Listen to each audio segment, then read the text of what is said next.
ओम नमः सिद्धेभ्यः जय श्री ओम नमः सिद्धेभ्यः जय श्री ओम नमः सिद्धेभ्यः। मंगलम भगवान वीरो मंगलम गौतमो गणे मंगलम कुंद कुंदाद्यो जैन धर्मोस्तु मंगलम। सर्वमंगल मांगल्यम सर्वकल्याणकारकम प्रधानम सर्वधर्माणां जैनम जयतु शासनम। जैनम जयतु शासनम जैनम जयतु शासनम। तो कल हमने बुद्धि रिद्धियों के बारे में पढ़ा जिनके 18 भेद थे। और दूसरा नंबर का था इसमें जो उन्होंने ग्रुपिंग किया है 64 रिद्धियों का। दूसरा नंबर पे है विक्रिया रिद्धि जिसके 20 भेद हैं। Page number 362। जैन धर्म जानिए। विक्रिया रिद्धि इसके 2 भेद हैं। देखो अपन ने कल जो बहुत सारी जो रिद्धियां पढ़ी थी उनमें वादित्व यानी प्रकृष्टवादी रिद्धि एक पढ़ी थी।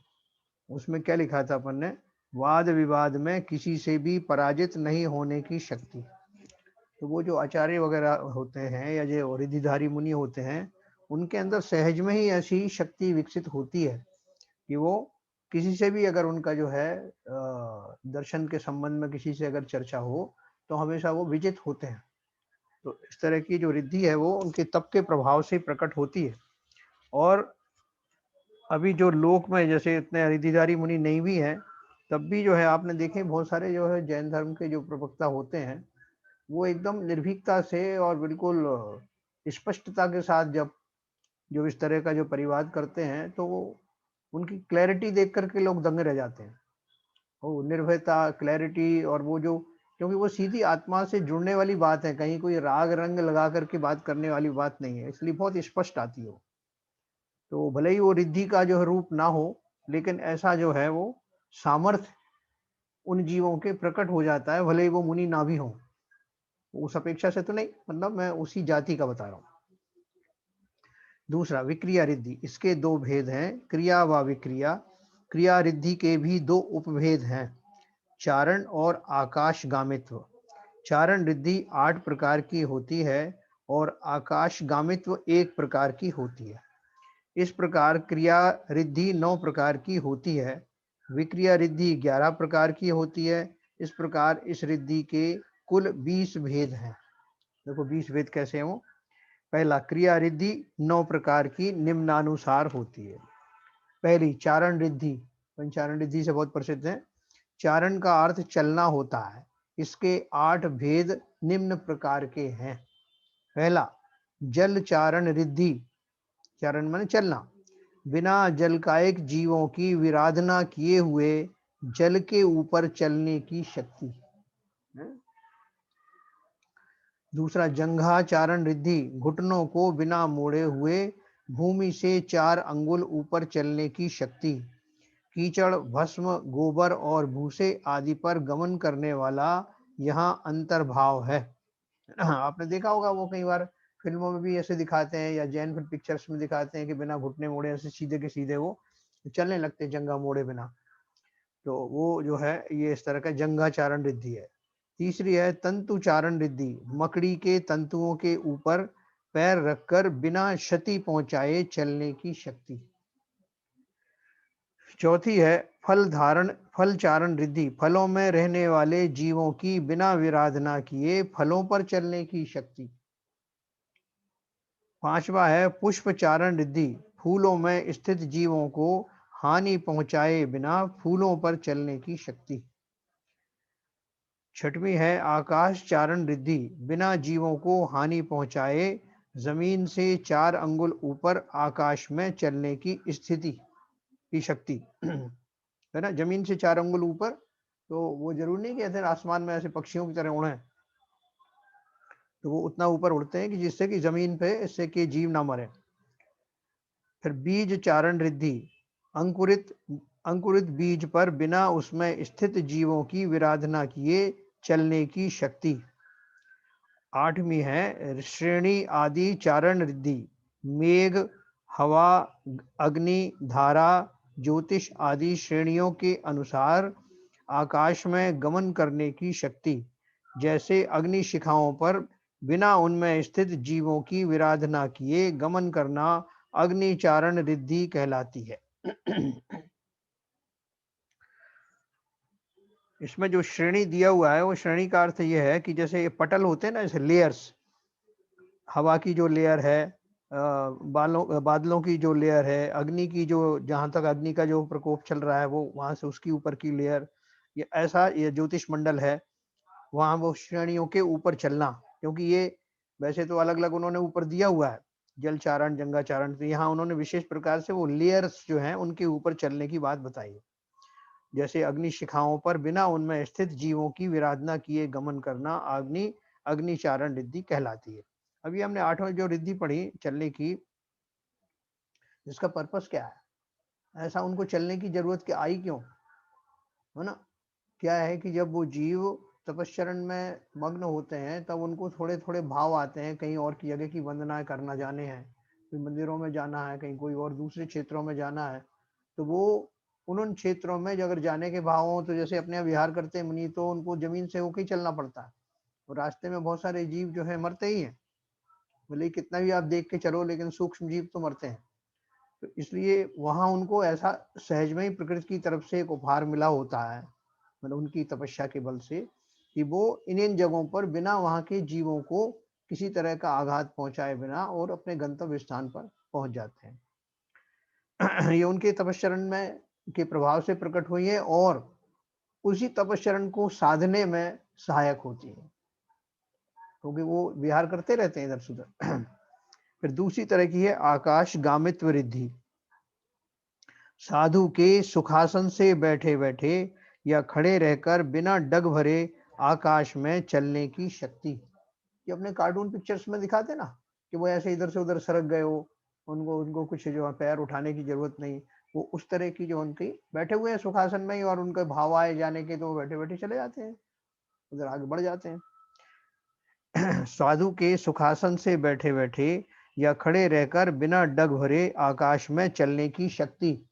इसमें जल तंतु आदि के आश्रय बिना आकाश में गमन होता है, जबकि आकाश चारण रिद्धि में इनके आश्रय पूर्वक गमन होता है।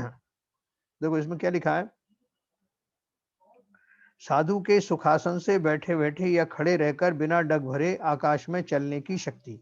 इसमें जल तंतु आदि के आश्रय बिना आकाश में गमन होता है, जबकि आकाश चारण रिद्धि जो ऊपर पढ़ी अपन ने में इनके आश्रय पूर्वक गमन होता है। ये जितनी अपन ने 8 रिद्धियां पढ़ी, इन सब में जो लिखा है ना, बिना जल का एक जीवों की विराधना किए हुए जल के ऊपर चलने की शक्ति, तो जल स्पर्श हो रहा है लेकिन फिर भी वो जल में रहने वाले जीवों को उसका नुकसान नहीं हो रहा है। इसी तरह से ये तंतुचारण या जंगाचारण में सब लिखा है ना, जहां जहां का आश्रय लेके भी वो चलते हैं तभी वहां के जीव जो है वहां उनको घात नहीं होता है। जैसे कीचड़, भस्म, गोबर, भूसे आदि पर गमन करना, यहाँ उनका आश्रय लेकर उनको टच करते हुए जा रहे हैं, और ये जो आकाश गामित्व रिद्धि है इसमें उनको टच नहीं किया जाता। ये उनमें डिफरेंस है। फिर है विक्रिया रिद्धि का सेकंड पार्ट। विक्रिया रिद्धि का सेकंड पार्ट में शरीर को छोटा, बड़ा, हल्का, भारी आदि अनेक प्रकार का बना लेना विक्रिया रिद्धि है। यह 11 प्रकार की होती है। अणिमा रिद्धि, शरीर को अणु के बराबर छोटा बना लेना, यह रिद्धि देवों के जन्म से होती है। यह तपोबल से मुनियों को भी प्राप्त होती है। ये अणिमा रिद्धि होती है ना, ये सब उसमें बहुत सारी देवों को होती है, विक्रिया रिद्धि है ना ये। शरीर को इतना छोटा बना लेना। आपने रामायण देखी होगी ना, रामायण जो सीरियल आया था उसमें वो और इनकी जो रामलीला चलती है उसमें हनुमान जी वो इतना छोटा सा रूप बना लेते हैं, फिर खूब बड़ा भी बना लेते हैं ऐसा। तो जब छोटा बनाते हैं तो वो अणिमा रिद्धि होती है। शरीर को अणु के बराबर छोटा बना लेना, यह रिद्धि देवों के जन्म से होती है। यह तपोबल से मुनियों को भी प्राप्त होती है। कुछ विद्याएं भी होती हैं ऐसी जो सिद्ध की जाती हैं, उनके बस से ये किया जा सकता है। दूसरी है महिमा रिद्धि। अपने शरीर को मेरू पर्वत के बराबर बड़ा बना लेना, ये महिमा रिद्धि है।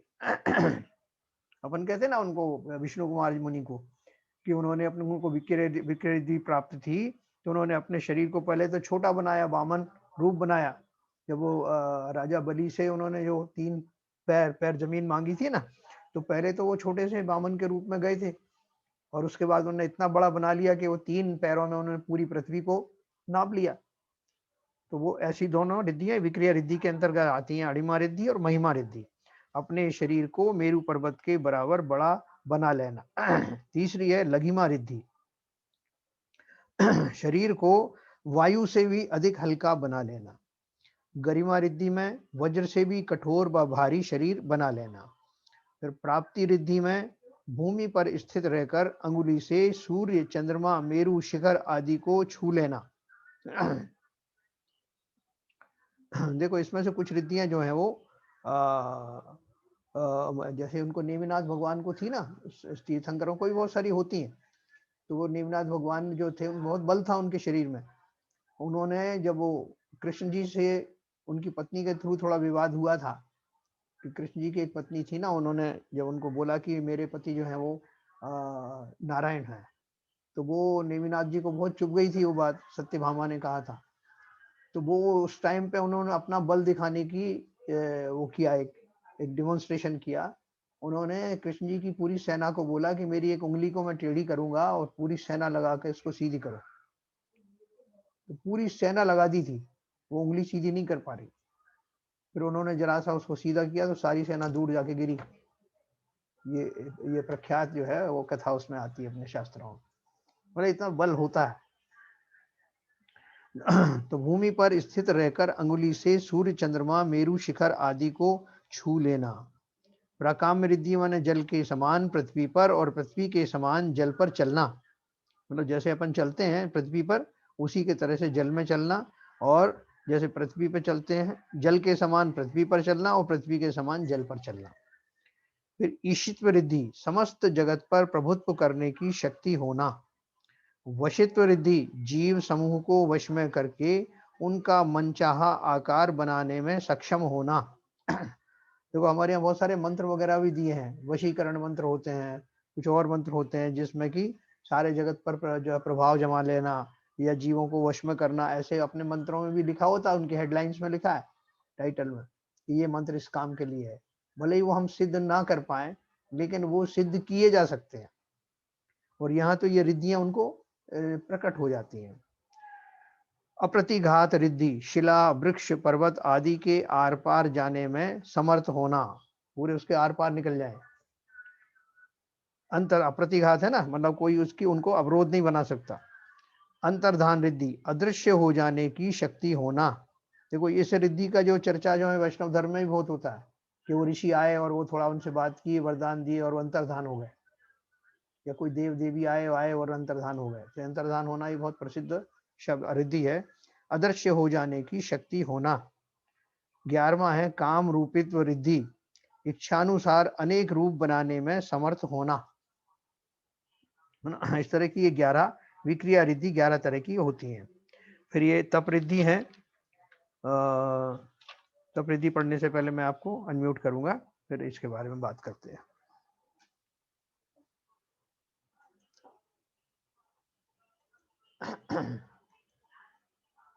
हाँ साहब जी, ये बेसिक क्वेश्चन है। हाँ ये आपका एक जंगाचारण रिद्धि है, आकाश चारण रिद्धि है, हाँ और आकाशगामित्व रिद्धि है। हाँ तो अब जंगाचारण रिद्धि में तो उसने बताया 4 अंगुल ऊपर चलने की शक्ति है, हाँ हाँ हाँ, और इसमें आकाश चारण रिद्धि में भी 4 अंगुल चढ़ने की शक्ति है ऊपर। तो पहले तो इनमें बेसिक डिफरेंस क्या है? हाँ, जंगाचारण और आकाशगामित्व ना। आकाश चारण, आकाशरण, हाँ, बिना जीवों को हानि पहुंचाए जमीन से 4 अंगुल ऊपर आकाश में चलने की शक्ति। और यहाँ क्या और लिखा है? जंगाचारण में भी 4 अंगुल ऊपर चलने की शक्ति है। घुटनों को बिना मोड़े हुए भूमि से 4 अंगुल ऊपर चलने की शक्ति। कीचड़, भस्म, गोबर और भूसे आदि पर गमन करने वाला यहाँ अंतर्भाव है।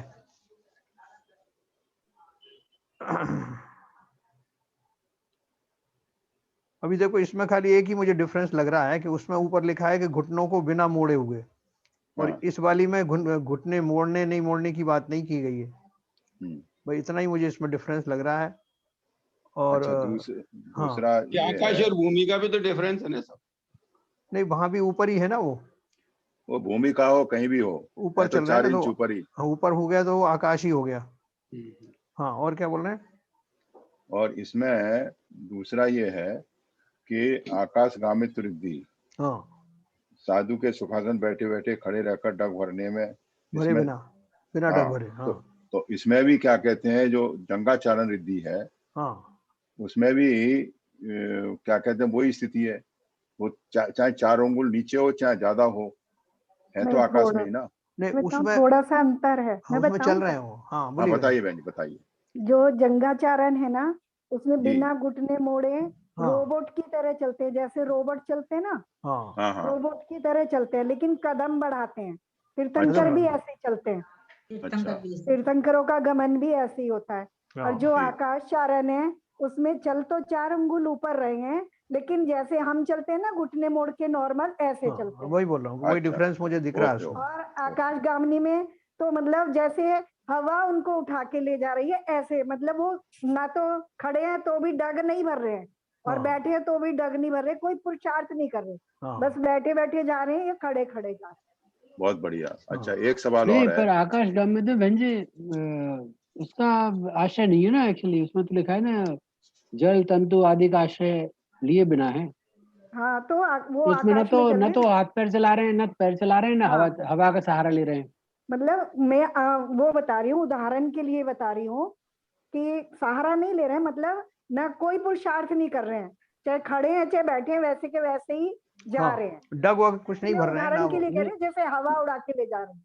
हाँ, पर हवा अच्छा, का फिर एक आश्रय होगा ना, अगर हवा नहीं उड़ा के ले है, जा रही नहीं तो। है, आश्रय नहीं है हवा का, मतलब ऐसे जा रहे हैं, मैं उदाहरण के लिए। एग्जाम्पल दे रही हैं वो, जैसे कोई हवा में उड़ता है तो वो कहीं किसी चीज से सहारा नहीं लेता ना, खुद चल रहा है बैठे बैठे एक्चुअली आसन में। बेसिक डिफरेंस 2 शब्दों में, गमन में और चारण में। चारण में चलने की क्रिया है, गमन हाँ, में गमन चलने में, की क्रिया नहीं है।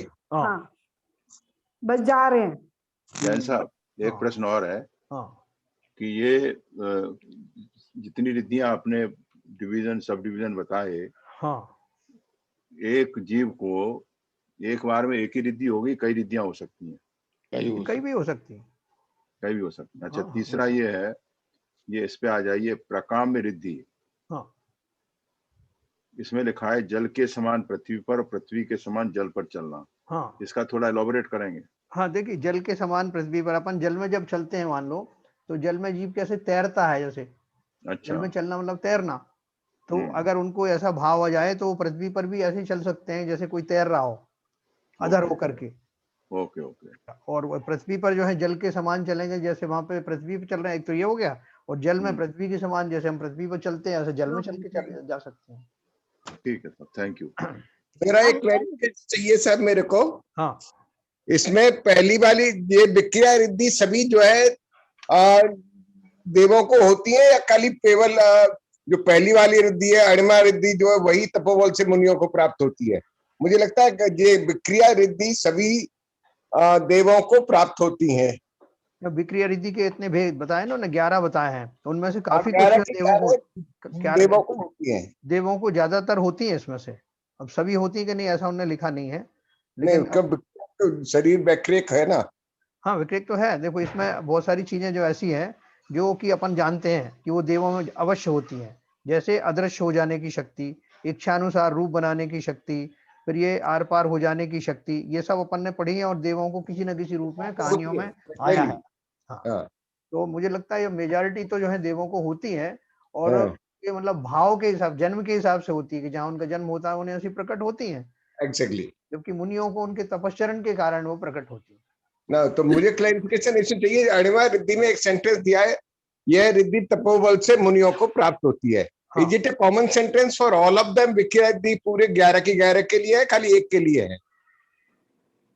मुनियों को भी, इन्होंने उनको भी होती है। एक्चुअली एक एक उसमें क्राइटेरिया में लिखा है, बट हाँ, मेरे हिसाब से तो एप्लीकेबल टू ऑल द 11। हाँ, मेरे हिसाब से बेन जी को और मालूम हो तो बताएंगे। हाँ, मुनियों की 64 रिद्धियों का ही वर्णन है ये, है ना। यस, देवों को तो एग्जैक्टली। बता दिया है कि होती है। नहीं नहीं, उनका तो प्रश्न ये है कि क्या ये विक्रिया रिद्धि की 11 ही के 11 देवों को होती हैं क्या? हाँ, नहीं देवों को तो होती है, मुनियों मुनियों को। को तप से प्राप्त होती है, और सबकी सब हो सकती हैं, हाँ, 64 की 64। पहली में तीर्थंकर भगवान के लिए तो कहते हैं ना 64 रिद्धि के धारी, नहीं, अभी मुनियों की बात नहीं हो रही बहन जी, बात ये हो रही है कि इसमें जो पहले नंबर पे अणिमा रिद्धि के आगे लिखा है कि यह देवों के रिद्धि देवों के जन्म से होती है, तो क्या पहले नंबर की ही देवों के होती है या पूरी 11 के 11 भी देवों के हो सकते हैं? सारी होती हैं। हाँ, यही बोल रहा हूँ। अनिमा, गरिमा, लगमा सब आते हैं ना, उनके लिए भी नाम आते हैं। यही मैं बता रहा हूँ कि अपन ने हाँ, इसके सब बहुत सी कहानियों में सुना और है सब। ये जैसा बहन जी बता रही है, हाँ। मुनि भी तब से ये सारी रिद्धियां प्राप्त कर सकते हैं। नहीं, मुनि का तो वही रहा है, उसमें तो कोई डाउट है ही नहीं, ये तो मुनि का ही वर्णन चल रहा है। नहीं, सुधा सागर जी ने कहा कि सब रिद्धियां प्राप्त होती है मुनियों को। अरे मुनियों का तो कोई जो डाउट है ही नहीं, ये अपन मुनियों के बारे में तो पढ़ रहे हैं। खाली कंट्रोवर्सी कहाँ हो रही है कि जो देवों की, रिद्धि में पहला नंबर पे अणिमा रिद्धि में लिखा है, हाँ, देवों की, यह रिद्धि देवों के जन्म से होती है। तो किसी ने ये प्रश्न किया कि क्या केवल अणिमा रिद्धि होती है, बाकी की दो सभी रिद्धियां होती है देवों के होती हैं, ये बात चल रही है। केवल ज्ञानी की तो सभी रिद्धियां होती हैं।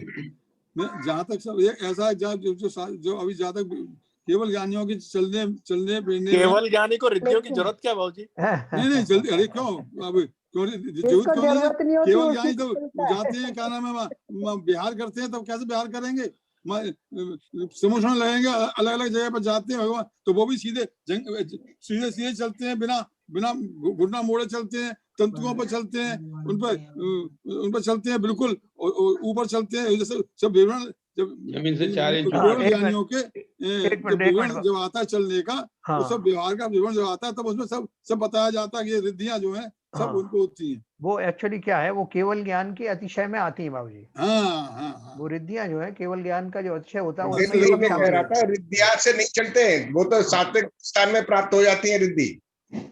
हाँ, वो उनको तो ये सब प्राप्त रहती, बराबर है, सातवें स्थान में प्राप्त हो जाती है रिद्धियां। रिद्धिधारी जो मुनि होते हैं ना, उनको वाले होते हैं ना। नहीं, ऐसे बाय डिफॉल्ट थोड़ी प्राप्त होती है, तपोबल से क्या होती है।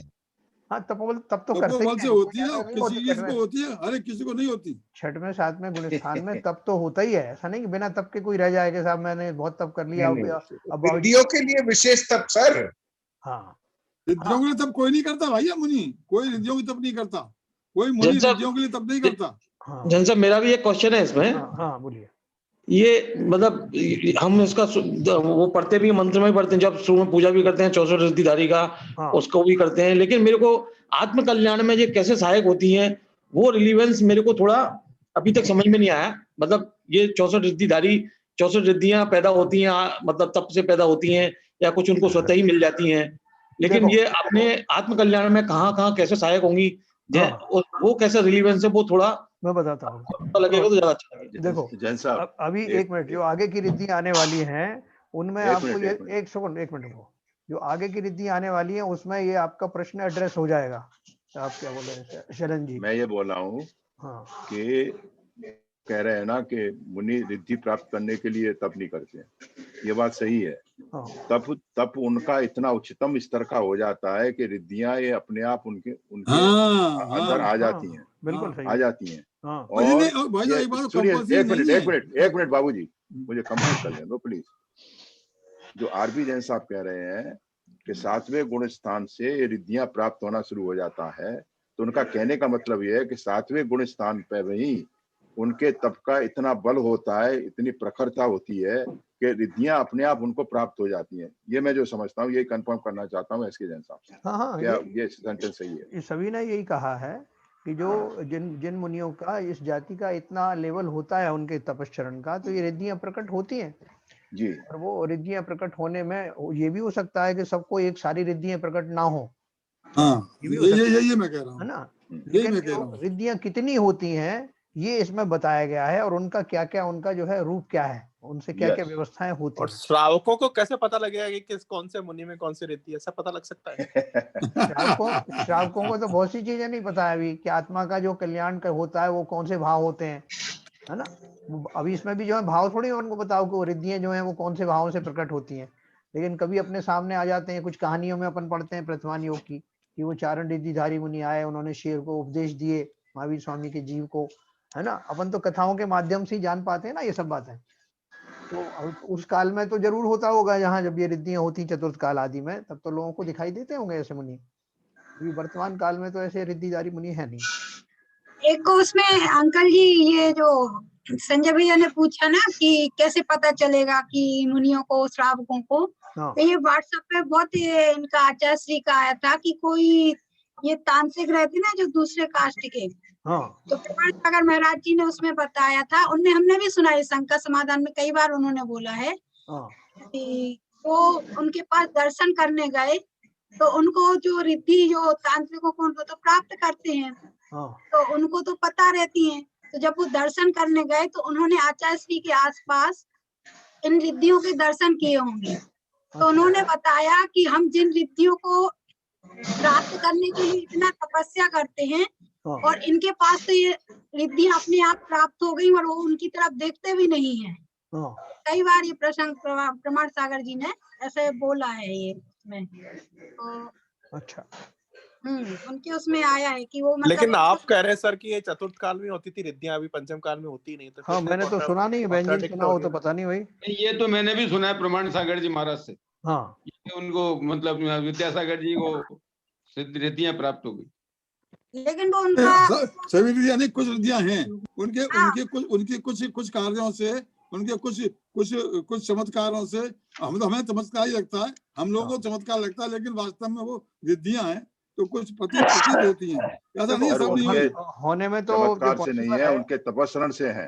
हाँ वही तो मैं कह रहा हूँ, वही होने में तो पॉसिबल, चमत्कार में तपस्करण में बहुत अंतर है जी, तपस्या में और चमत्कार में बहुत अंतर है।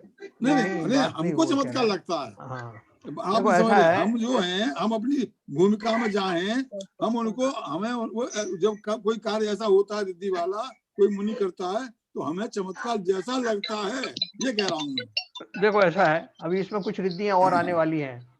देखो विद्यासागर महाराज का अगर किसी ने ऐसा सुना है तो पॉसिबल हो सकता है, क्योंकि ये 6वें 7वें गुण स्थान में ये रिद्धियां प्राप्त होती हैं और ये दोनों गुण स्थान उनके हैं, बनते हैं उनके, ठीक है। इस अपेक्षा से कुछ रिद्धियां इनमें से उनके हो सकती हैं, हम उसको एक्सक्लूड नहीं कर रहे हैं, लेकिन ये वो तो एस के जैन साहब, ये पुराण सागर महाराज है ना, उनके शिष्य आचार्य श्री के, उन्होंने भी मेरे 1 to 1 चर्चा हुई थी तो उन्होंने बताया था ये चीज। यही तो कह रही है प्रेमिला जी, वही कह रही जो आप कह रहे हो, नहीं वो तो प्रमाण सागर नहीं बताया, मैं तो पुराण सागर ही कह रहा हूँ, पुराण सागर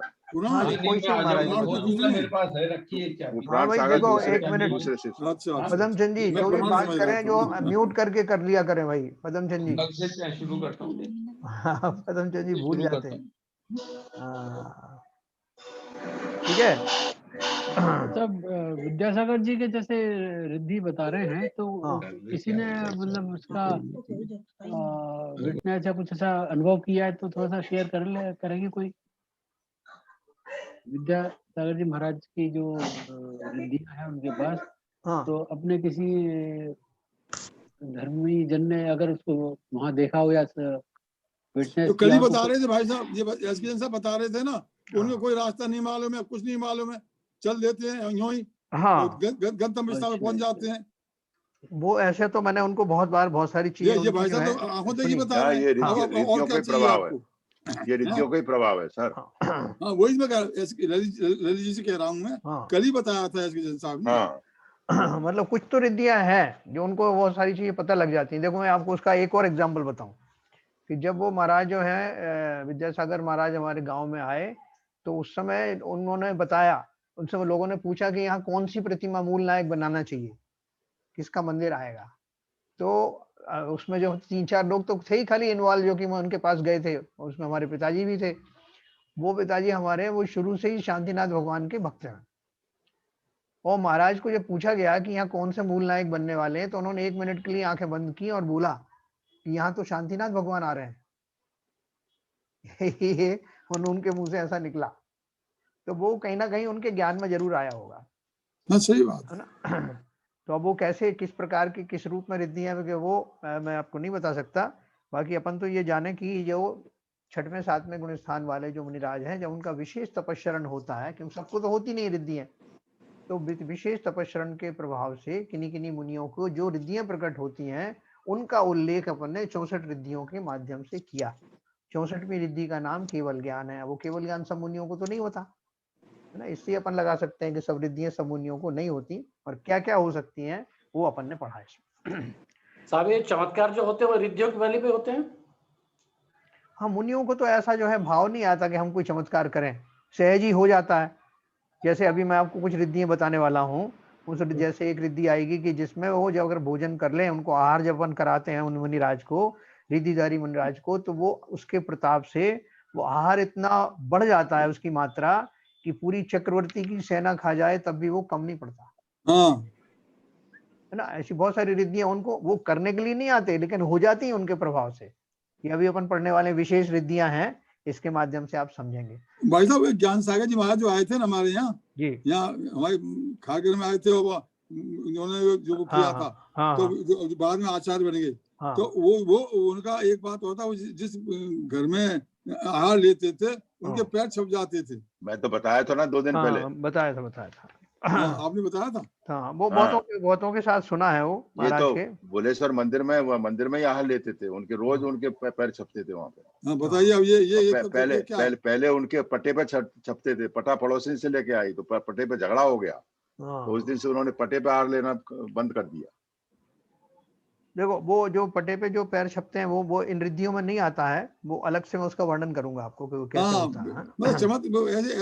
ऐसे कुछ होते हैं ऐसे मामले। कुछ चीजें बहुत सारे लोगों की हो जाती है उनके मुंह से। आप देखो, अभी मुनि नहीं भी है, बहुत सारे लोगों की जबान से कोई बात निकल जाती है और वैसा घटित हो जाता है। हाँ। तो लोग बाग उनको दे देते हैं, या अगर बुरा उसके मुंह से निकलता है उसको काली जबान वाला बोल देते हैं, है ना। और अगर अच्छा बोलने वाला होता है तो उसको बोलते हैं भाई इनकी बात बड़ी शुभ होती है।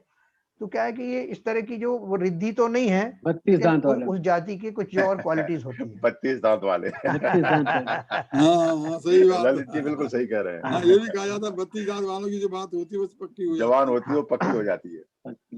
अब देखो, शैलेंद्र जी ने एक प्रश्न पूछा था कि इन रिद्धियों का तपस्चरण से क्या रेलिवेंस है, आत्मकल्याण से क्या रेलिवेंस है, उनको ये रिद्धियां क्यों प्राप्त होती हैं। तो देखो, आगे तो जो आ ही रहा है उससे आपको और सिद्ध हो जाएगा। और मैंने इसके बारे में जो आपको बताया शॉर्ट में, वो ये है कि मुनि जब एक स्थान पर तो रहते नहीं है, उनको विहार करने की जरूरत भी होती है और ऐसे भाव भी होते हैं। तो एक जगह रह करके वो वहां से राग नहीं करना चाहते, इसलिए कहते हैं ना, जमता जोगी रमता पानी। तो उसके हिसाब से वो जो साधु है वो वास्तव में एक स्थान पर टिकता नहीं। तो जब वो चलना ही है उनको, तो चलने के लिए ये फैसिलिटी उनको रिद्धि के माध्यम से मिलती है कि उनके गमन से किसी प्रकार से किन्हीं जीवों को कोई कष्ट ना हो। तो वो निर्भय होकर के बिना किसी बाधा के उन अपना गमन आदि करते हैं। ये सारी रिद्धियों का पर्पस ये है, और प्रकृति से उनको ये उपहार मिला, आप ये समझ सकते हैं, उनकी विशेष उसकी वजह से। तो ये सब जो है, अगर किसी और व्यक्ति को भी मिला है, जैसे अपन विद्यासागर महाराज के लिए भी कहते हैं, तो उन्होंने नहीं उसकी कामना की होगी, ये तो सहज में ही उत्पन्न होती है। और आगे जो हम तप रिद्धियों के बारे में पढ़ेंगे तो ये बात और खुलासा हो जाएगी। तो ये सब सबके समझ में आया होगा। अब देखिए, तप रिद्धि के बारे में बात करेंगे। यह 7 प्रकार की होती है। देखो, अंतर्धान वाली अपन ने ये कभी रिद्धि पढ़ी थी ना, तो वो व्यंतर देव भी होते हैं, वो अंतर्धान वाले होते हैं। आप किसी मंदिर में जाते हैं, बोलते हैं कि इतने हम निश्चय कहते हैं, इसलिए कहते हैं कि वो देव जो है अगर वो अपने रूप में खड़े हो वहां, तो तुरंत से अंतर्धान हो जाएं, उनको इतना समय दिया जाए, नहीं तो वो बहुत सारे देव बुरा मानते हैं इस बात का। तो इसलिए उनको अपन निश्चय कह करके उनको अपन संकेत देते हैं कि हम लोग दर्शन करने आना चाहते हैं। तो अंतर्धान तो वैसे पहले से ही होती है, वो दिखाई थोड़ी देते हैं, अदृश्य होते हैं। और कोई को तो दिख सकते हैं वो, मतलब अगर आपको पहले से वहां रहने नहीं देते हो, उनका रूप तो रहता है वहां, वो दिखाई नहीं देता हमको। जी जी जी। तो वो ये इसमें अंतर्धान में यही लिखा हुआ है, अदृश्य हो जाने की शक्ति। हाँ, तो वो जो है अंतर्धान तो पहले से ही होते हैं भाई साहब, मेरे ख्याल से। होते, मतलब हमको नहीं मालूम कि दिख रहे हैं कि नहीं, जब हम पहुंचते तब तक अंतर्धान हो चुके होते हैं। अच्छा, अब देखिए तप रिद्धि के बारे में। 7 प्रकार की होती है। पहला, उग्र तप रिद्धि। दीक्षा ग्रहण से मरण पर्यंत उपवासों को बढ़ाते बढ़ाते जाना और शिथिलता का ना होना। है ना, ऐसी थोड़ी इतने दिन तक तप करते रहे। अपन तो थोड़े से उपवास करते हैं तो उनमें शिथिल हो जाते हैं लोग पूछने लगते हैं कि साता में हो क्या साता में हो, तो वहां तो साता ही साता है। तो उग्र तप रिद्धि, दीक्षा ग्रहण से मरण पर्यंत उपवासों को बढ़ाते बढ़ाते जाना और शिथिलता का ना होना। दूसरा है घोर तप रिद्धि।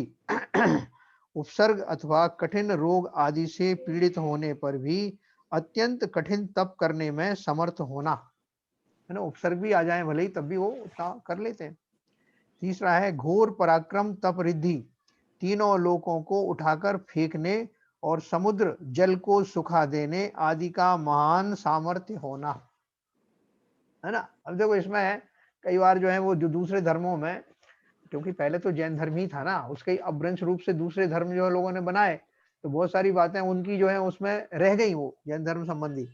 तो अभी जैसे वो सीरियल बनाया जिसमें वो रामचंद्र जी वो समुद्र के किनारे खड़े होकर धनुष को ऊपर चढ़ाते हैं और उसको धमकी देते हैं, किसको, समुद्र को, कि अगर तूने रास्ता नहीं दिया तो इस बाण से तुझे सुखा दूंगा। मैंने सुना है ना आप लोगों ने? हाँ सुना। तो वो एक्चुअली उसमें जो वो आता है ना वो सीरियल में दिखाया उसी में। तो वो एक्चुअली क्या है, वो उस बात का परिचायक है कि ऐसी शक्ति कहीं पाई जाती है जो समुद्र का जल भी सुखा दे। वो शक्ति मुनियों के अंदर में होती है। जिसने उन्होंने दिया कि ऐसी घोर पराक्रम, पराक्रम का अर्थ है घोर पराक्रम तप वृद्धि, हालांकि वो उस पराक्रम का उपयोग किसमें करते हैं, और भी उग्र तप करने में करते हैं, लेकिन उसकी सिमली बिठाने के लिए कि उसका इक्विवेलेंस क्या है, कितनी शक्ति होती है, वो समझाने के लिए उन्होंने बताया कि तीनों लोगों। हाँ अंकल, अगर राम भगवान को वो समुद्र को सुखा देने की शक्ति थी, तो फिर लंका के लिए वो पुल क्यों बनाया, उसको भी सुखा सकते थे। देखो ऐसा था, पहली बात तो ये मैंने जैसे बताया कि ये शक्ति जो है मुनियों के लिए है, वो वहां तो उन्होंने खाली उनका पराक्रम दिखाने के लिए कि वो भी ऐसा कर सकते थे, ये दिखाने के लिए वो सीरियल में बताया। दूसरी बात ये है कि वो जो है मर्यादा पुरुषोत्तम कहे जाते थे, तो उन्होंने जैसे सामान्य जीव जैसा काम करते हैं वैसा करते हुए भी विजय प्राप्त करना, अपना जीवन चलाना, ये मर्यादा पुरुषोत्तम के रूप में उनको दिखाया गया है। उन्होंने अपनी जो विशेष शक्तियों का कहीं प्रयोग नहीं किया, ऐसा दिखाया गया। तो ये उठाने की प्रोसेस में क्या होगा, तीन लोग को उठा के फेंकने का मतलब क्या है? नहीं, वही बताया कि ताकत को कैसे आप नापेंगे। जैसे हॉर्स पावर होती ना, हॉर्स पावर में जरूरी नहीं कि घोड़े की ताकत आपके अंदर आ जाए। डरो मत, आप डरो मत। तीन लोग को उठा के फेंकने की ये जरूरत क्या है? आप ये कह रहे हैं कि जरूरत क्या है फेंकने की, क्या ऐसा बोल रहे हैं क्या? मतलब क्या है? क्यों फेंक रहे भैया? मैंने आपको समझाया ना कि तीन लोगों को फेंकने में जितनी शक्ति लगेगी उसको दर्शाने के लिए, उसका आपको एक सिमली दिखाने के लिए बात कही उसके बराबर की शक्ति मौजूद है। ये बात तीन लोग फेंकोगे कहाँ? तीन लोग फेंकोगे कहाँ? क्या? और उसको फेंकोगे कहाँ? तीन लोग से आए, कोई जगह ही नहीं है, कहाँ फेंकोगे? ये फेंकोगे कहाँ? कारगर में लाके रख देंगे। तीन लोग में नहीं है। आगम में ऐसे लिखा हुआ तो कोई ना कोई रिलीवेंस होगा, इसीलिए बात लिखी गई होगी, और हो सकता है कि वो हमें अभी समझ में नहीं आ रही होगी, कहीं ना कहीं रिलीवेंस जरूर होगा जब ये लिखा गया है। ये नहीं, ये भाई साहब समझा रहे हैं, जी समझो, उसे समझो। ये मतलब कहने का एक तरीके से एक सिमली दी जा रही है, एक आपको एक बताया जा रहा है, इतनी शक्ति है। जैसे कहते हैं ना कि वो अरंतों में इतनी शक्ति है, वो जो मोक्ष में जीव जाता है उसमें इतनी शक्ति होती है कि वो, लेकिन वो केवल उसको वहीं तक रुकता है, जो हमारा लोकाकाश है वहीं तक रहता है। अब कुछ लोग कहते हैं सब शक्ति नहीं है, शक्ति तो बहुत है, लेकिन लोकाकाश देखो अभी मैंने उसी हिसाब से कहा जा रहा है। एक एग्जांपल मैंने आपको दिया, जैसे अपन जो मोटर है, स्टेशनरी पंप या मोटर है, तो उसको अपन बोलते हैं कितने हॉर्स पावर की मोटर है, ठीक है। तो हॉर्स पावर का अर्थ क्या है? एक हॉर्स की कुछ अपन ने जो पावर मान ली है और उसमें उतनी कितनी मल्टीपल पावर है, उतने हॉर्स पावर उसको बोल देते हैं। जरूरी थोड़ी वो घोड़े जैसा दौड़े वो पंप आपका, उसके अंदर जो एनर्जी है, सामर्थ्य, यूनिट है। तो ऐसे ही उसको समझाने के लिए कि इतना तपोबल है, उसको समझाने के लिए ये घोर पराक्रम तप वृद्धि बताई गई। जंतर देवों का भी अपन ने पढ़ा था कि वो पूरे लोग को इतनी बार नाश कर सकते हैं, इतनी शक्ति होती है उनमें, अलग अलग ही बताया था ना। तो वो शक्ति का खाली अपने को डिग्री बताने के लिए बताया गया था। फिर देखिए चौथा है घोर ब्रह्मचर्य तप रिद्धि, सब गुणों से संपन्न होकर अखंड ब्रह्मचर्य का पालन करना। देखो अखंड ब्रह्मचर्य पालन करना हर किसी के वश का नहीं, क्योंकि वास्तव में जैसे ब्रह्मचर्य कहते हैं उसमें जो पांचों इंद्रियों के विषयों के बारे में आसक्ति ना होना और ऐसे भाव तक ना उठना। अभी आप ब्रह्मचर्य, मेरे पास एक ग्रंथ है भोपाल से निकला है, ब्रह्मचर्य ग्रंथ को आप पढ़ेंगे तो आपको बहुत ताज्जुब होगा कि मतलब जो एक इंद्रिय की बात नहीं, समस्त इंद्रियों के विषयों से उदासीनता, और ऐसी उदासीनता कि उस जाति का कभी भाव भी ना आए। तो उनकी चर्याएं भी वैसी होती हैं, उनके भोजन आदि भी ऐसे होते हैं, सात्विक होते हैं, विचार वगैरह सब ऐसे होते हैं। तो जो मुनिराज जो हैं, जो साक्षात ब्रह्मचर्य की मूर्ति हैं, उनमें भी ऐसे मुनि जिनको की और ज्यादा ऐसे भाव आते हैं। वेद तो उनके हैं अभी भी, स्त्री वेद, पुरुष वेद, नपुंसक वेद, उनमें से स्त्री वेद पुरुष वेद में से होते हैं, लेकिन उनके भाव जरा भी बिगड़ते नहीं और इतने उत्कृष्ट रहते हैं कि उनको रिद्धि के रूप में दर्शाया गया है, जिसमें घोर ब्रह्मचर्य तप रिद्धि बताया गया। सब गुणों से संपन्न होकर अखंड ब्रह्मचर्य का पालन करना। 5वां है तप रिद्धि, खाया हुआ अन्न आदि मल मूत्र में परिणित नहीं होना। अपन ने पढ़ा ना कि जो मुनियों को ऐसा गुण होता है कि उनको आहार तो होता है लेकिन निहार नहीं होता, रिद्धिधारियों का उनको मलमूत्र आदि नहीं होता। तो ये ऐसा इनकी तप्त रिद्धि है, जो खाया है उसका वो सब हजम हो जाता है और कोई मलमूत्र नहीं बनता। ये एक रिद्धि ये भी है। फिर 6वां है दीप्त तप रिद्धि, निरंतर उपवास आदि करने पर भी साधु के शरीर की दीप्ति यानी प्रभाव बढ़ते जाना। अभी भी आजकल है ना वो मुनिराज, वो कितने कितने तप करते हैं, क्या नाम, प्रसन्न सागर महाराज, अपन गए थे ना बाबू प्रसन्न सागर जी महाराज। हाँ, भिवंडी में गए थे, भिवंडी में एक दिन छोड़ के फिर 2 दिन छोड़ के फिर 3 दिन छोड़ के करते हैं वैसे, जो महीनों के तप कर लेते हैं और उनका चेहरा देखो। बादशाह एक बात बताओ, इसमें और उग्र तप रिद्धि में क्या अंतर है? उग्र तप रिद्धि में दीक्षा ग्रहण से मरण पर्यंत उपवासों को बढ़ाते बढ़ाते जाना और शिथिलता का ना होना। इसमें लिखा है निरंतर आदि उपवास आदि करने में भी साधु को सही की दीप्ति प्रभाव बढ़ाते। दीप्ति बढ़ रही है नहीं, देखो यहाँ दीप्ति बढ़ रही है, यहाँ दीप्ति बढ़ रही है, वहाँ दीप्ति की बात नहीं की है। उनको शक्ति होना ऐसा है कि उपवास निरंतर करते जाएं और यहाँ पे उनके चेहरे का ओरा बढ़ता जा रहा है, वहाँ शिथिलता नहीं आ रही, बस इतना ही फर्क। हाँ देखो फर्क है ना। निरंतर उपवास करने आदि करने पर भी साधु के शरीर की दीप्ति या प्रभाव बढ़ते जाना, और वहां लिखा है कि उनकी शिथिलता नहीं होना और करते चले जा रहे हैं। दोनों में फर्क है ना।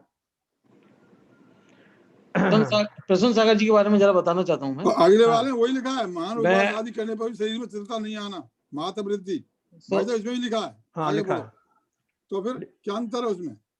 महातप रिद्धि, महान उपवास आदि करने पर भी शरीर में शिथिलता नहीं आना। इसमें एक फर्क मुझे लग रहा है। क्या? उपवासों के भी बहुत सारे भेद होते हैं। जैसे अपन उपवास करते हैं ना, तो एक तो प्रोषदो उपवास होता है, एक अपन पानी लेकर के भी थोड़ा सा उपवास करते हैं जिसमें पानी ले सकते हैं। एक में अपन वो बेला और तेला करते हैं कि 2 दिन छोड़कर 3 दिन वाले। तो यहाँ लिखा है महान उपवास आदि करने पर।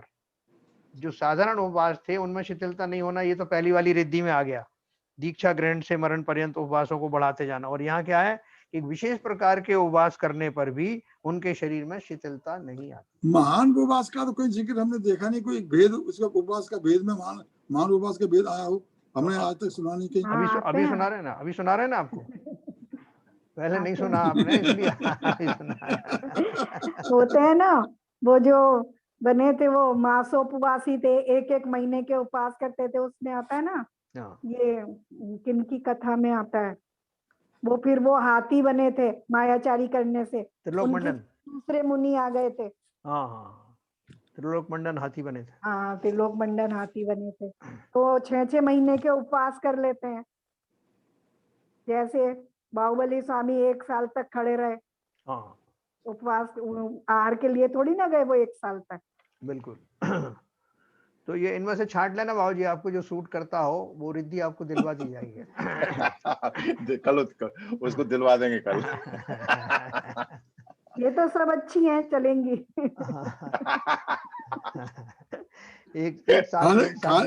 खाना खाने की स्थिति खत्म हो जाए, खाना न खाना पड़े, बहुत आराम मिलता है मुझे। तो मैं आगे बताऊं, खाना कोई कहता खाना खा लो तो मुझे बड़ी दिक्कत महसूस होती है। अब देखो आपको तो उसमें दिक्कत होती, किसी को इसमें दिक्कत होती, खाएं तो पूरा, लेकिन मलमूत्र में कन्वर्ट ना हो। ये बहुत बढ़िया है ना। ये तो 5वें नंबर की रिद्धि है, 5वें नंबर। अच्छा, मैं प्रसन्न सागर जी के बारे में कुछ बता रहा था। हाँ बताइए। तो एक्चुअली उन्होंने चतुर्मास किया था हैदराबाद में, तो मैं काफी उनसे काफी मतलब उनका काफी साथ रहा मेरा। उनका एक है, कभी भी आप कहीं भी मिल जाए, जैसे तीर्थ में मिल जाए, कहीं भी मिल जाए, तो आप सुबह 4 बजे उठ के उनके पास चले जाइएगा। तो वो सुबह सुबह उठ के 2-3 विधान करते हैं सुबह ही सुबह, और आप उसमें जाके बैठ सकते हो। विधान में इतना मजा आता है, इतना आनंद आता है कि बस आपको ऐसा लगेगा कि पूरा मन तृप्त हो जाता है ऐसा। और वो कोई भी जाके बैठ सकता है उसमें, खुद ही करते हैं, मतलब जो भी सुबह आ जाएगा और अंदर रूम पे ही करते हैं। वो कभी 1 करते हैं, कभी 2 करते हैं, कभी 3-3 विधान करते हैं, ऐसा करते हैं। अच्छा, कृष्ण सागर जी महाराज अभी है क्या?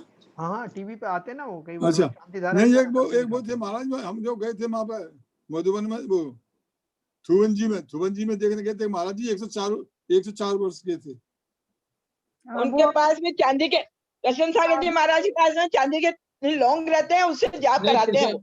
प्रसन्न सागर जी महाराज सुबह 3:30 बजे शास्त्रीय धाम का विधान कराते हैं। हाँ, वही तो बोल रहे हैं ज्ञान शैलन जी भी चांदी के लौंग रहते हैं उनके पास में, चांदी के लौंग, चांदी की प्लेटें रहती है उनके पास में, उससे वो जाप कराते हैं। अच्छा, उनके पास में खूब चांदी है। हाँ, वो जो जाता है उसकी भी चांदी हो जाती।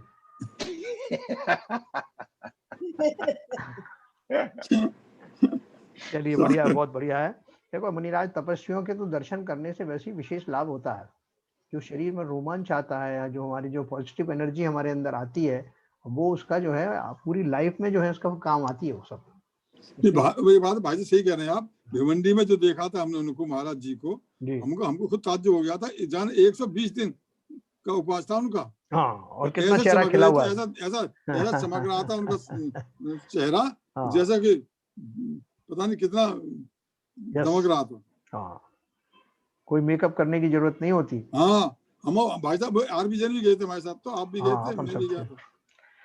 तो बढ़िया है। इन सब से देखो अपन को भी प्रेरणा मिलती है, इसलिए नहीं कि हमें भी रिद्धियां उत्पन्न हो, बल्कि इसलिए कि उनकी महानता देख करके रिद्धियां भी उनके सामने नतमस्तक होती हैं। सारी विद्याएं, सारी रिद्धियां सब उनको अपने आप ऑटोमेटिकली होती हैं। तो इसलिए उस तप की वास्तव में जो है वो महिमा है, रिद्धियों की महिमा नहीं। रिद्धियों तो ऐसी उनकी इंडिकेशन है कि वो किस जाति का तप चल रहा है। ठीक है, तो आगे अपन चलेंगे। मैं से एक बात पूछनी थी कि जो प्रसन्न सागर महाराज जी का जो अभी बता रहे थे कि लौंग से विधान करते हैं, तो वो निर्माल हो जाती होंगी एक बार की, लौंग पे दोबारा यूज तो नहीं होती होंगी ना? नहीं, वो देखो वही काम में लेते हैं, चांदी के वही काम लेते हैं। एक मिनट, निर्माल किसे कहते हैं अपन? कि जिस एक बार अर्पण कर दिया। हाँ, बिल्कुल सही है, बिल्कुल सही कह रही हैं। अर्पण किया, उसके कोई जो है भौतिक काम में ना आए, इसलिए वो निर्माल्य कही जाती है। जो हमारा भौतिक कार्य, एक बार अपन ने अर्पण कर दिया तो निर्माल हो गई। निर्माल हो गई। हाँ। नहीं, उसमें स्वाहा नहीं बोलते हैं, स्वाहा नहीं बोलते हैं। अच्छा, गिनती करते होंगे। मराठी लोग तो वैसे भी साधु जो पूजा करते हैं तो वो स्वाहा तो अर्घ चढ़ाते ही नहीं है, वो तो नमः बोल के करते हैं। हाँ, नहीं, नहीं करते हैं, अपन से करवाते हैं। श्रावकों से कराते हैं ना, इसीलिए अपन करवाते हैं, अपन करते हैं। मुनि द्रव्य से पूजा करते नहीं है, और निर्मल जो होता है वो द्रव्य होता है। भाव थोड़ी निर्मल हो जाएंगे, भाव थोड़ी निर्मल हो जाएंगे, वो भाव से पूजा कर रहे हैं। वो लौंग 2-3 प्लेटों में रख देते हैं, अपन जाप करते हैं, वो नहीं करते हैं। नहीं, जाप करना और विधान करना, देखिए जाप करना और अर्घ समर्पण करना, दोनों चीज अलग अलग है, अंतर है। हाँ, अंतर है। करते हैं, उससे जाप करना तो आप लौंग से कर सकते हैं, उसमें निर्माल होने का सवाल ही नहीं है। सही है। और दूसरी बात, अर्घ चढ़ाना है तो मुनि तो अर्घ चढ़ाते ही नहीं है। हाँ, तो वो निर्माल कहाँ से हो जाएगा? सही बात है। ठीक है सर, तो इस तरह से अपन ने दीप्ति तप रिद्धि पढ़ी, फिर महातप रिद्धि, महान उपवास आदि करने पर भी शरीर में शिथिलता नहीं आना। फिर चौथी है बल रिद्धि, यह 3 प्रकार की होती है। पहली मनोबल रिद्धि, एक मुहूर्त में संपूर्ण द्वादशांग का चिंतन करने में समर्थ होना। मन में इतनी शक्ति होती है, एक मुहूर्त होता है ना 48 मिनट का, एक मुहूर्त में संपूर्ण द्वादशांग का चिंतन करने में समर्थ होना। दूसरा वचन बल रिद्धि, एक पूरे द्वादशांग का चिंतन, देखो कितना बड़ा द्वादशांग है, हे भगवान, है ना। अपन तो एक मुहूर्त में, बहुत सारे लोग तो जो है वो एक जाप भी नहीं दे पाते ठीक से। बीच में कोई आ गया तो उसे भी भगा दिया, उससे भी बात कर ली और फिर अपना माला एक सरका दी, वो एक पूरा अंतर्मुख क्या 2-2 घंटे निकल जाते, उनकी जाप पूरी नहीं होती। मोबाइल पे बात कर ली बीच में, हम मोबाइल से बात कर ली, गोलियां सरक रही हैं और वो पूरी हो ही नहीं रही माला। हाँ, वही उठाए हाथ में पकड़े बाहर चले गए मंदिर से, फिर कोई मिल गया उससे बात करी, फिर एक गुड़िया सटका दिया। और वहां तो उनका देखो कितना बल का प्रभाव है कि एक मुहूर्त में संपूर्ण द्वादशांग, ये कितने पद होते हैं द्वादशांग, अपन ने पढ़े थे है ना, आचार्य मिलाना पड़ेंगे, सब टोटल करना पड़ेगा। हाँ, तो ये मनोबल रिद्धि अलग अंगों के अलग अलग पद बताए सब। अपन तो ये जो है ना, जितने ये द्वादशांग का जो वर्णन है ना, वो भी एक मुहूर्त में नहीं कर पाएंगे। जो बताऊंगा आपको कभी, कितने वो उसमें अंग हैं, एक एक में कितने पद हैं, खाली ये डिस्क्रिप्शन करने में ही आपको 1 घंटा निकल जाएगा। एक मुहूर्त में तो एक पद हो जाए बहुत है सर। कदम तक अभी आगे पढ़ो ना, वचन बल बुद्धि, ये तो उससे भी कठिन। वचन बल बुद्धि रिद्धि में एक मुहूर्त काल में संपूर्ण शास्त्र का आसानी से उच्चारण करने में समर्थ होना। देख लो। ठीक है, एक चिंतन तो हो भी सकता है, मगर बोलना उससे भी कठिन है। बिल्कुल बिल्कुल सही कहा आपने। एक मुहूर्त काल में संपूर्ण शास्त्र का आसानी से उच्चारण करने में समर्थ होना। अपने को तो जरा ज्यादा लेट होने लगता है तो अपने मालगाड़ी अपन गाड़ी दौड़ा देते हैं अपनी कि भाई साहब तो भाई साहब वो अलग चीज है। मैं एक बार पूछ रहा हूँ, क्या ये हम आज की तारीख में अगर ये सोचें इस पंचम काल में क्या संभव है? नहीं, ये मुनियों का जहाँ जब प्रकट होती है, जिन मुनियों के होती है, वो तो मुझे अभी नहीं दिखाई देता इस काल में होती है।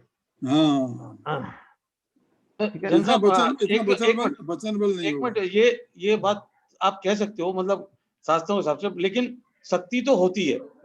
यदि आप सन्मति सागर जी को आपने दर्शन किए हो कभी, जिनका देहावसान उनका हो गया, और वो कितने, मतलब आप जैसे बोल रहे हैं उतने ही व्रत रखते थे वो, और लेकिन आप कभी भी चेहरे पे जाओ तो आप नजर नहीं हटती थी उनकी। हाँ सही नहीं, वो बात सही है। कहाँ से बल कहाँ से आता है, इतना आंतरिक बल कहाँ से आता है? सन्मति सागर जी ने 10,000 उपवास किए हैं कम से कम। देखो, इसमें मैं एक बात कह रहा था कि जैसे बल रिद्धि में पहले नंबर पे मनोबल रिद्धि कही है, इसमें क्या लिखा है, एक मुहूर्त में संपूर्ण द्वादशांग का चिंतन करने में समर्थ होना। और आज के युग में तो पूरा द्वादशांग अवेलेबल ही नहीं, तो इससे ही आप अंदाजा लगा सकते हैं कि ये किन मुनियों की बात हो रही है। सही बात है ना। अभी तो यहाँ पर ना तो द्वादशांग है, और जो अपना पूर्व है तो 12 द्वादशांग अगर पढ़ेंगे तो उसमें पूर्व भी आ जाते हैं, 14 पूर्व, जिनका निरंतर प्राप्त करना बहुत मुश्किल काम है। तो ये उस काल के मुनियों के बारे में बताया गया। दूसरा वचन बल बुद्धि रिद्धि हो गया, एक मुहूर्त काल में संपूर्ण शास्त्र का आसानी से उच्चारण करने में समर्थ होना। तीसरा काय बल रिद्धि, महीनों तक कायोत्सर्ग करते हुए भी परिश्रम या खेद का अनुभव नहीं होना। कायोत्सर्ग के बारे में हमने पढ़ा था विस्तार से कि कैसे जो है अपने शरीर का किसी भी तरह का मूवमेंट नहीं होना, एकदम स्थिर हो जाना, प्रतिमा योग आदि धारण कर लेना और चिंतन बराबर बने रहना और खेद खिन्न ना होना। ये ऐसी रिद्धि उनको प्रकट होती है तो काय बल रिद्धि के द्वारा। देखो, रिद्धि प्राप्त होने से पहले भी वो मुनिराज इस तरह के उपक्रम करते हैं कि एक कायोत्सर्ग कर रहे हैं, कायोत्सर्ग करते करते उनको प्रैक्टिस करते जाते हैं, और एक समय ऐसा आता है कि अगर उनका वास्तविक वो लेवल आ गया तो ये रिद्धि भी प्रकट हो जाती है। ऐसा नहीं कि रिद्धि प्रकट होने के बाद ही वो कायोत्सर्ग करते होंगे। तो इस तरह से ये बल रिद्धि हो गई। अब 5वीं है औषध रिद्धि। ये रिद्धियां 8 प्रकार की हैं। आमर्ष औषधि रिद्धि, साधु के किसी अंग के छू जाने से रोग दूर हो जाना, है ना, अपन ने पढ़ा वो 64 रिद्धियों। दूसरा है छ्वेल औषधि रिद्धि, साधु का थूक, कफ, लार, नाक, मल आदि भी जीवों के रोगों को दूर करने वाला हो, है ना। देखो, अपन ने विशल्या के बारे में पढ़ा था ना, रामायण में जब लक्ष्मण जी को शक्ति लगी थी तो वो जो द्रोणागिरी की, द्रोण राजा की लड़की थी ना विशल्या, उसके स्नान के जल में ऐसा चमत्कार था कि उससे इस तरह की जो है जो मूर्छाएं दूर हो जाती थी। और जब उनको संदेशा पहुंचाया गया तो वो स्वयं ही आ गई और उसने उसको बताया था मुनिराज ने कि उनका उसके साथ उनका वरण होने वाला, उनकी शादी होगी। तो उन्होंने खुद ही अपने हाथ से सारे चंदन घिस घिस कर लक्ष्मण जी के शरीर पर लगाया था और उनको रिद्धि, वो उनकी शक्ति निकल गई थी। संजीवनी बूटी का हमारे यहाँ नहीं आता। तो ये मैंने खाली आपको एक सिमिली समझाने के लिए बात करी। तो ऐसे मुनियों की जो है ना थूक, कफ, लार आदि में भी इस तरह के औषधि रूप गुण प्रकट हो जाते हैं। फिर है तीसरा जल औषधि रिद्धि। पसीने के आश्रित अंग रज जल कहा जाता है। साधु के शरीर पर पसीने से लगी धूल भी औषधि रूप हो जाती है। चौथा है मल औषधि रिद्धि। साधु की जीव, कान, नाक, होठ आदि का मैल जीवों के रोगों को दूर करने में समर्थ हो जाता है। ठीक है। पांचवा, जीव, कान, नाक, होठ आदि के मैल जीव के रोगों को दूर करने में समर्थ होता है। ये सब जो समझना इसको किस लिए लिखा है ना, मैं आपको इसके बारे में बताऊंगा। पांचवी है विट यानी विड औषधि रिद्धि। जो विड का अर्थ उसमें आता है अपने जो पढ़ते हैं अपने अभिषेक से पहले, साधु का मलमूत्र भी जीवों के रोगों को नाश करने वाला होना। छठवीं है सर्व औषधि रिद्धि। साधु का स्पर्श किया हुआ जल व वायु उनके रोम व नाखून आदि व्याधियों के हरने वाला होना। उनके शरीर से जो भी कुछ स्पर्श किया हो, इवन जो है वायु भी अगर उनके शरीर को टच करके जा रही होती है तो उससे भी उनको बहुत सारी व्याधियां दूर हो जाती हैं। फिर है मुख निर्विष आश्च निर्विष रिद्धि। जिनके मुख से निकले वचन सुनने मात्र से विष से व्याप्त व्यक्ति निर्विष हो जाता है। किसी को सर्प ने काट लिया या कोई जहर किसी ने खिला दिया तो ऐसा कहानी आती है कि मुनिराज के पास आए, उन्होंने कह दिया, आशीर्वचन दे दिए कि कल्याण हो, तो वास्तव में कल्याण हो गया। मतलब अंदर से तो जो होना है, ऊपर से शरीर का भी कल्याण हो गया। तो जिनके मुख से निकले वचन सुनने मात्र से विष से व्याप्त व्यक्ति निर्विष हो जाता है। और आठवां है दृष्टि निर्विष रिद्धि। मुनि के देखने मात्र से जीव का जहर उतर जाता है, अर्थात वह निरोग हो जाता है। एक भरपूर नजर उनकी पड़ गई अगर तो निर्विष हो जाता है। देखो इन सब रिद्धियों में एक बात ध्यान रखना, उस व्यक्ति का अपने पुण्य का उदय भी होना चाहिए। जो मुनिराज जो है के भी ऐसे ही भाव हुए, ऐसा रिद्धिधारी मुनि का वहां पहुंचना हुआ, उस जीव का ऐसा पुण्य का उदय होना हुआ, दोनों कोइंसाइड होते हैं तो काम हो जाता है। उस जीव का पुण्य होगा तभी मुनि महाराज आएंगे ऐसे। हाँ यही बोल रहा हूँ, तभी उनके उन पुण्य के उदय से ही ऐसा साक्षात्कार होता है। अब देखिए रस रिद्धि है, ये चीजें बिल्कुल ध्यान में रखना है। इसलिए कोई किसी भी नहीं तो वो सभी के ऊपर उपकार क्यों नहीं हो जाता है ना, तो वो तो रहते हैं, उनका विहार होता रहता है, लेकिन उन्हीं जीवों का होता है जिनका कैसा होना है उस निमित्त से होना। छठवां है रस रिद्धि। ये 6 प्रकार की होती है जो अपन कल पढ़ेंगे। रस रिद्धि, फिर क्षेत्र रिद्धि, और हाँ बस ये 2 बची हमारी, 6वीं और 7वीं, तो कल अपन ये पढ़ेंगे। और आज के जो बारे में किसी का कोई प्रश्न होगा तो ये भी अपन बात करेंगे, है ना। सोनी जी आपकी वो किताब पहुंचा दी मैंने मंदिर में, वो पदमचंद जी के लिए जो थी ना। हाँ मेरे पास फोन आ गया था, मैं ले लूंगा। हाँ चलिए साहब जिनवाणी स्तुति करें।